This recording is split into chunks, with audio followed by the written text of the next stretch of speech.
अस्सलाम वालेकुम वरहमतुल्लाहि वबरकातुहू। चलें फिर से आ गए हैं डोमेन 1 पे, इसके पार्ट 4 पे। और है ना, डोमेन 1 क्या है? Security and risk management of CISSP।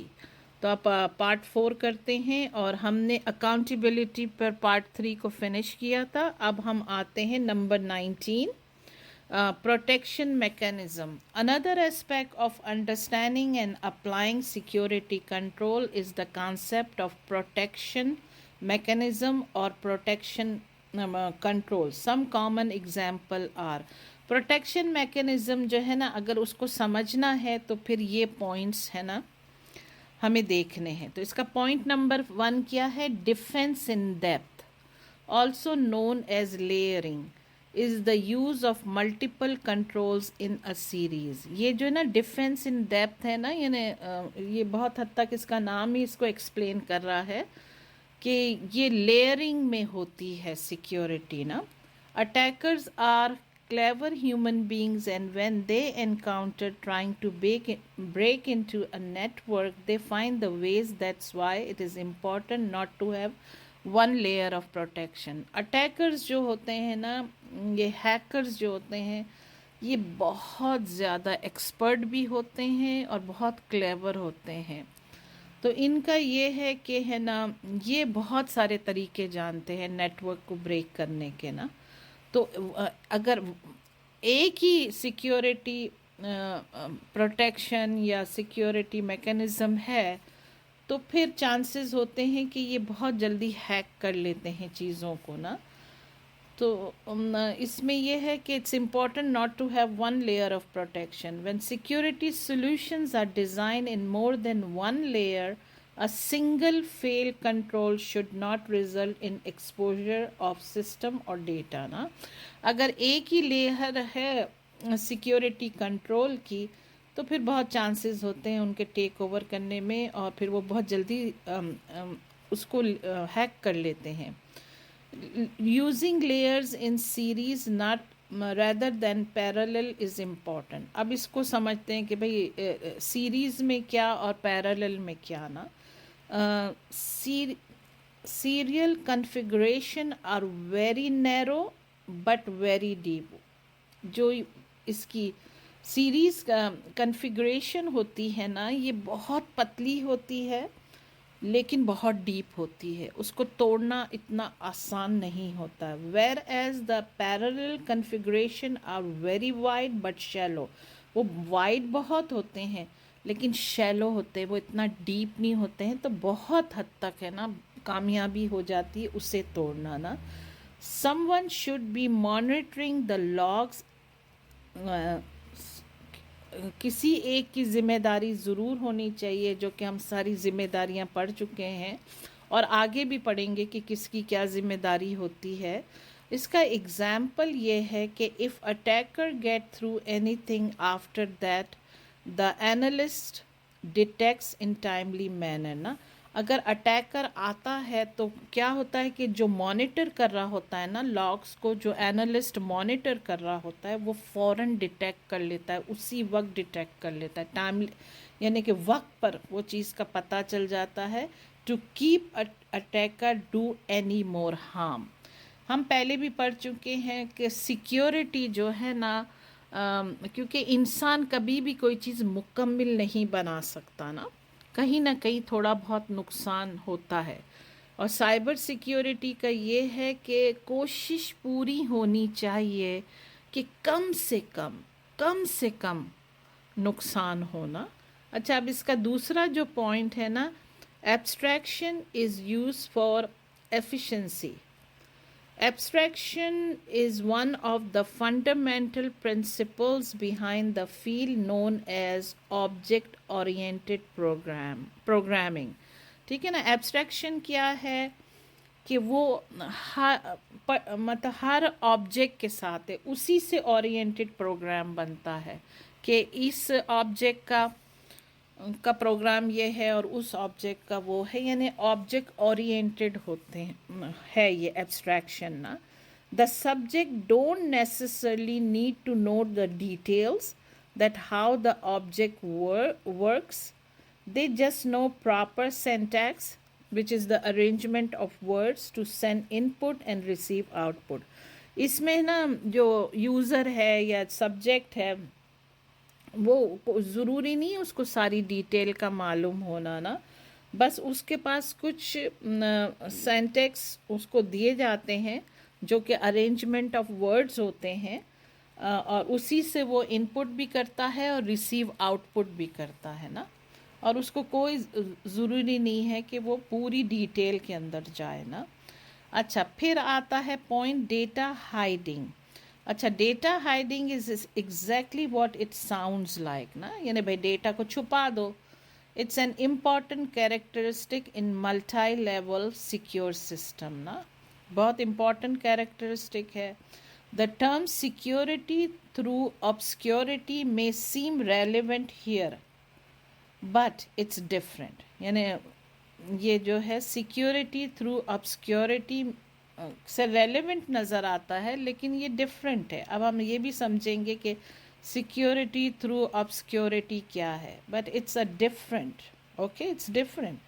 Data hiding is the act of intentionally positioning data so that it is not visible or accessible to unauthorized subjects।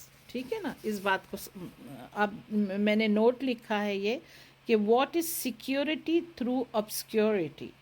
ठीक है, वो क्या है? It is a secure system by hiding or concealing its security flaws and rejected by security expert in 1851 ना, यानी कि hide करता है, छुपा देता है, कंसील कर देता है, बंद कर देता है उस चीज़ को जो कि सिक्योरिटी के फ्लॉज हैं, लेकिन ये रिजेक्ट हुआ था बाय सिक्योरिटी एक्सपर्ट इन 1851 ना।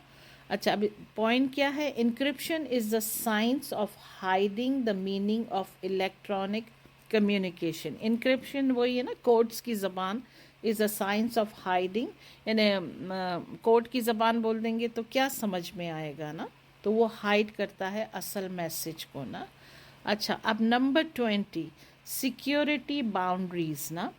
A security boundary is the line of intersection between any two areas, यानी दो एरिया को बाउंड्री में डिवाइड कर दो। जैसे ये होता है कि मुल्कों की बाउंड्रीज़ होती है, एक अब ये मुल्क है तो अब एक वो मुल्क है, ठीक है। कितनी दफ़ा शहरों की भी बाउंड्रीज़ होती हैं, अब ये वाला शहर है, अब इसके बाद इस बाउंड्री के बाद अब दूसरा शहर शुरू हो रहा है। तो क्या होता है कि ये जो है ना, between any two areas, subsets और environments that have different security requirements and need, यानी दो हिस्से बना दिए भाई, इस हिस्से की सिक्योरिटी रिक्वायरमेंट कुछ और है और दूसरे हिस्से बाउंड्री के दूसरी तरफ जो है सिक्योरिटी रिक्वायरमेंट्स कुछ और है, तो इसे कहते हैं सिक्योरिटी बाउंड्रीज ना। Number 21, evaluate and apply security governance principle ना। इवैल्यूएट करना और उसको अप्लाई भी करना सिक्योरिटी गवर्नेंस प्रिंसिपल्स। अब ये क्या है देखते हैं।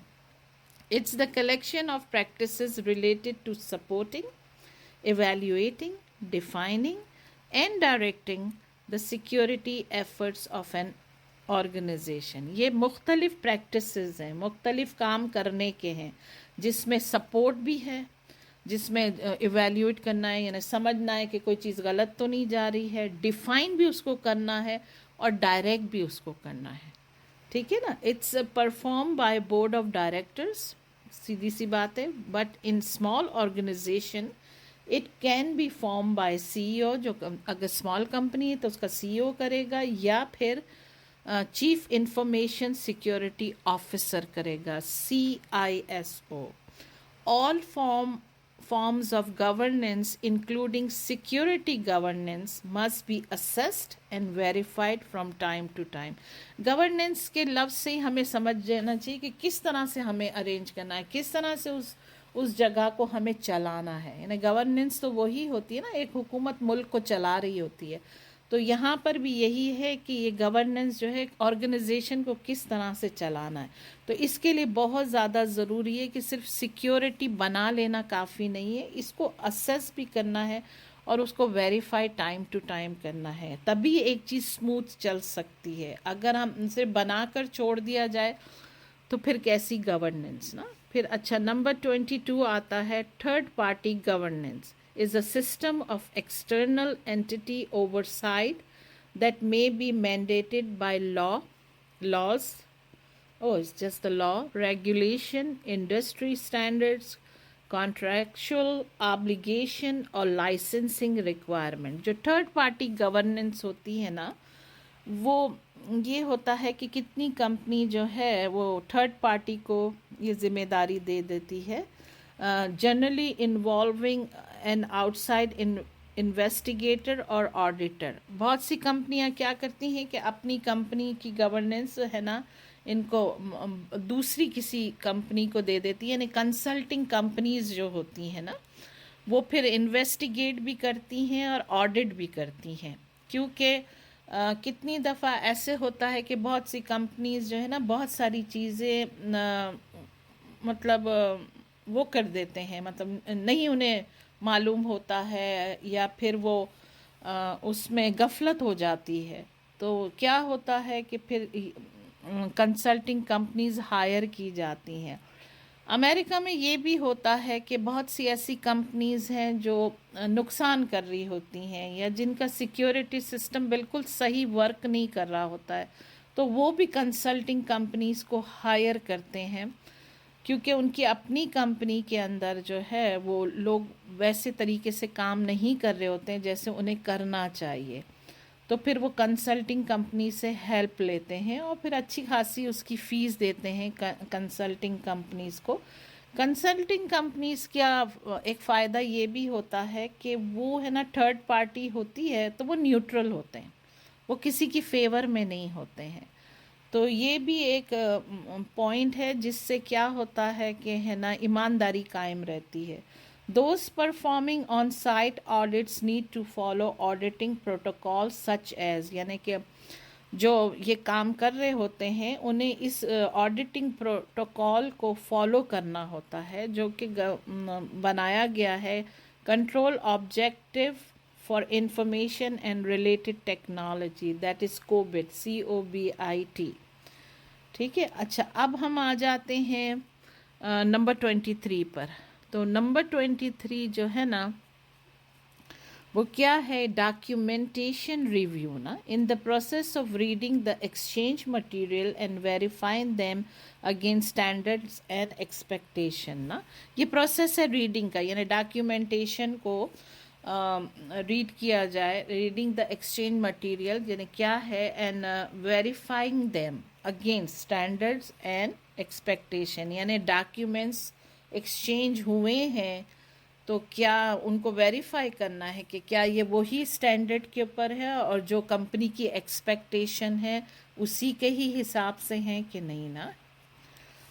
اچھا پھر 24 manage the security function is the aspect of operating a business that focuses on the task of evaluating and improving security over time نا. سیکیورٹی جو ہے نا وہ بھی آؤٹ ڈیٹڈ ہو جاتی ہے، یعنی کہ اب وہ پرانا والا طریقہ نہیں چلے گا. سیکیورٹی کو بھی امپروو ہونا ہوتا ہے ٹائم ٹو ٹائم، ایکسپیرئنس سے بھی سیکھا جاتا ہے اور ماڈرن زمانے کی جو ٹیکنالوجی اس کے حساب سے ہی سیکیورٹی ہونی چاہیے. پرانی سیکیورٹی تو یہ ہوتی تھی کہ تالے لگتے تھے یا سیکیورٹی گارڈز بیٹھا کرتے تھے، اب بھی بیٹھا کرتے ہیں، لیکن اگر کوئی آن لائن اٹیک ہے یا کمپیوٹر ریلیٹڈ اٹیک ہے تو اس کو تو سیکیورٹی گارڈ تو کچھ بھی نہیں کر سکتا نا. تو سیکیورٹی جو ہے نا اس کو ہمیشہ امپروو ہونا ہے اور ماڈرن ٹیکنالوجی کے ساتھ چلنا ہے. Security must be measurable. Measurable security means that the various aspects of the security mechanism functions provide a clear benefit and have one or more metrics that can be recorded and analyzed ना। ये जो security mechanism function है ना, लाजमी है कि security over time जैसे जैसे वक्त जाता जाता है मोर एंड मोर एडवांस करना पड़ता है ना, वक्त के हिसाब से ना। तो उसको ये देखना है कि हमने अपनी सिक्योरिटी को वक्त के हिसाब से इम्प्रूव किया है, तो क्या उसके क्लियर बेनिफिट्स हमें नज़र आ रहे हैं, और उसके जो मैट्रिक्स यानी उसकी जो कैलकुलेशंस हैं वो है ना, that can be recorded and analyse, have one और मोर मैट्रिक्स ना, यानी उसके एक से ज़ायद कैलकुलेशन होने चाहिए ताकि हर तरफ से, हर पॉइंट ऑफ व्यू से उसको रिकॉर्ड भी किया जाए और उसको एनालाइज भी किया जाए। अच्छा, अब जो है ना मैं यहाँ पर इसको ख़त्म करती हूँ पार्ट 4 को। हम 24 के ऊपर पार्ट 4 को ख़त्म करते हैं, और इंशाल्लाह ताला मैं पार्ट 5 जो है ना वो जल्दी ही रिकॉर्ड करूँगी इंशाल्लाह ताला। Thank you for listening. अस्सलाम वालेकुम।